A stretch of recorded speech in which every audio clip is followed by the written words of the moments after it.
से विधानसभा के सत्र प्रारंभ हुआ है और पहला दिन से ही हम सब लोग मांग कर रहे हैं और मांग लगातार जोड़ते जा रहे हैं।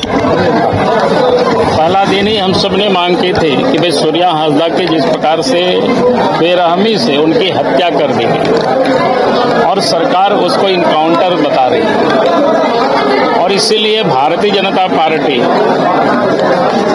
हम सब ने सदन में इसकी मांग रखी कि भाई इस मामले को सीबीआई से जांच कराया जाए, क्योंकि उनके परिवार ही नहीं आज संपूर्ण झारखंड के लोग चाहते हैं कि सूर्या हांसदा की हत्या की जांच सीबीआई से कराया जाए, लेकिन सरकार इस बात को अनसुनी कर रही है। इसलिए लगातार इन मुद्दों को लेकर के हम लोग मांग कर रहे हैं।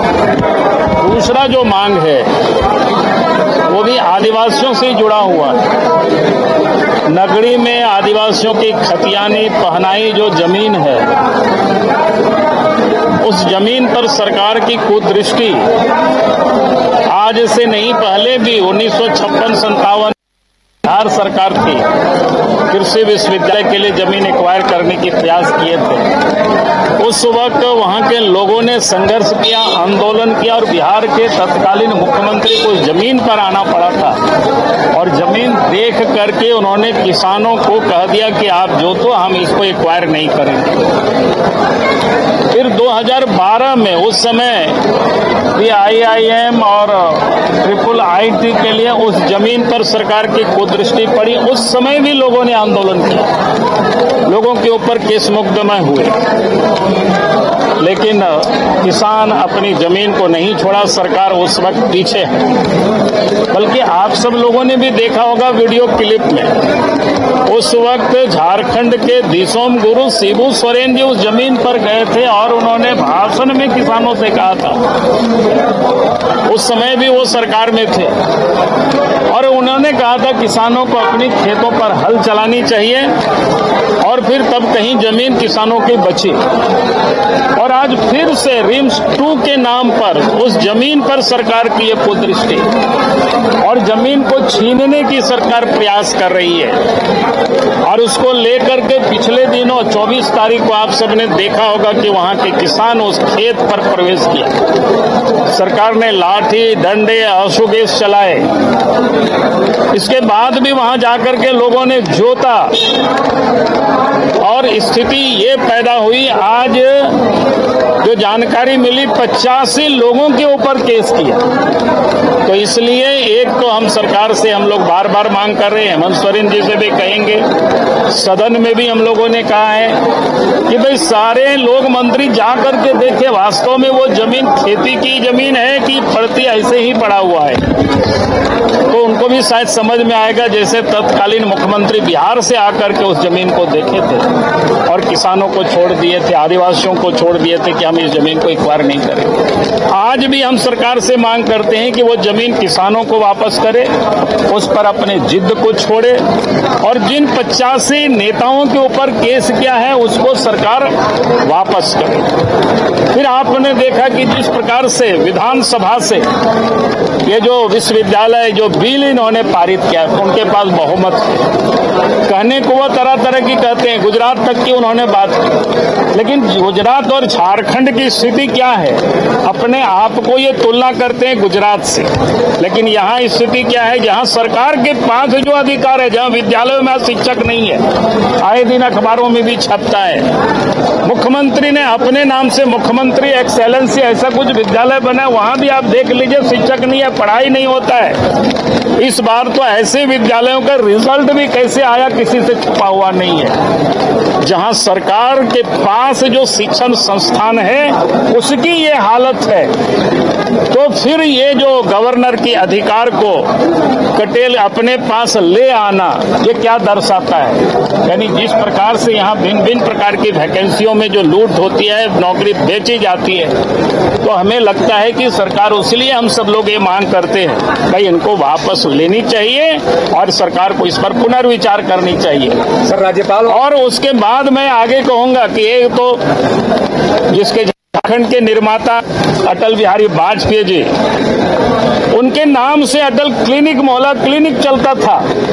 झारखंड सरकार ने उसको बंद करके मदर टेरेसा कर दी। यानी सरकार किस प्रकार से तुष्टीकरण की राजनीति करती है ताकि अपनी वोट बैंक को ठीक करने के लिए हम कहेंगे कि भाई उनका नाम को क्यों हटाया। अगर उनको कोई और योजना चलानी थी तो हमें कोई आपत्ति नहीं थी, और योजना चलाते।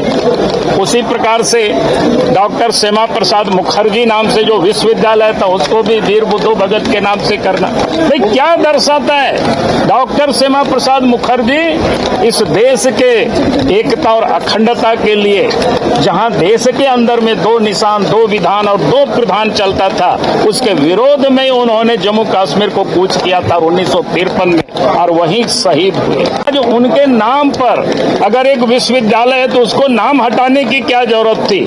सरकार और अच्छे विश्वविद्यालय बनाते वीर बुद्धू भगत के नाम से, हमें अच्छा लगता, राज्यवासियों को भी अच्छा लगता, लेकिन जानबूझ करके जिस प्रकार से वो राजनीति कर रहे हैं ये बिल्कुल कहीं से भी बर्दाश्त नहीं किया जाएगा। बहुत बहुत धन्यवाद। बाबूलाल जी, लेकिन सत्ता ये कह रही है कि विपक्ष डिक्टेट नहीं कर सकता ना सदन को। हम डिक्टेट नहीं कर रहे हैं, हम तो बता रहे हैं कि भाई आप उसको ऐसे क्यों करेंगे। गड़बड़ करेंगे तो हम आवाज उठाएंगे, उसका विरोध करेंगे। अरे सदन नहीं चलने देना ये क्या है। राज्यपाल वाले मुद्दे में गुजरात में 2014 में ये मैंने कहा कि गुजरात से इसकी तुलना करना बेईमानी है। ये तब तुलना कर सकते थे जब गुजरात जैसे ये भी डेवलप होते और ये भी काम करते। यहाँ तो आज दूसरी बात छोड़ दीजिए, इन्होंने बड़ा जोर शोर से मुख्यमंत्री एक्सेलेंसी विद्यालय चलाया। अब उसकी पता कर लीजिए क्या हालत है, वहाँ शिक्षक नहीं है। पिछले बार जो रिजल्ट भी आया उसका कैसा रिजल्ट आया आप सबका अपने ही अखबार में आप सब लोगों ने दिखाया भी लोगों को। तो इसीलिए हम कह रहे हैं आज भी विद्यालयों में शिक्षक नहीं है, तो आप ये सब काम करते नहीं हो और फिर सारे अधिकारों को अपने पास केंद्रित करने के पीछे का मंशा क्या है, ये बिल्कुल साफ होता है। और इसीलिए हम लोग विरोध कर रहे हैं और हम लोग बार बार कह रहे हैं कि भाई आप इसको वापस लीजिए, इसके आप जिद पर क्यों अड़े हुए। बाबूलाल जी, एक आखिरी सवाल, मुख्यमंत्री हेमंत सोरेन पटना जाएंगे, जो वोट अधिकार यात्रा है उसमें भाग लेंगे। वो कह रहे हैं कि आप जानबूझकर टाइटल देख रहे हैं और वोटर लिस्ट से नाम गायब करते हैं। टाइटल हम गायब नहीं कर रहे, मैंने तो आपको बताया झारखंड में कल भी मैंने प्रेस कॉन्फ्रेंस किया था। इस प्रकार से डेमोग्राफी बदला है, अब उसको देख लीजिए। इस प्रकार से सामान्य जो देश में मतदाताओं की जो वृद्धि हुई है और झारखंड में 19 और 24 के बीच में जो वृद्धि हुई है, आप उसको देखेंगे तो आपको समझ में आएगा। उसके बाद एक एक विधानसभा, और मैं तो कहता हूं कि भाई हम क्यों कर रहे हैं, आपके पास पूरा लिस्ट है, नेट में भी डाला हुआ है एक एक वोटर लिस्ट, आप उसको निकाल करके आप देख लीजिए किन के मतदाताओं की संख्या बढ़ी है, तब आपको ये समझ में आएगा। और इसलिए हम लोग कहते हैं कि भाई एसआईआर हो, बढ़िया से हो, और उसमें सरकार, यहाँ की सरकार को साथ देनी चाहिए ताकि जो भी गलत नाम, जो भी विदेशी नाम यहाँ चढ़े हुए हैं वोटर लिस्ट में, उन सबको छांटा जा सके, उन सबको हटाया जा सके।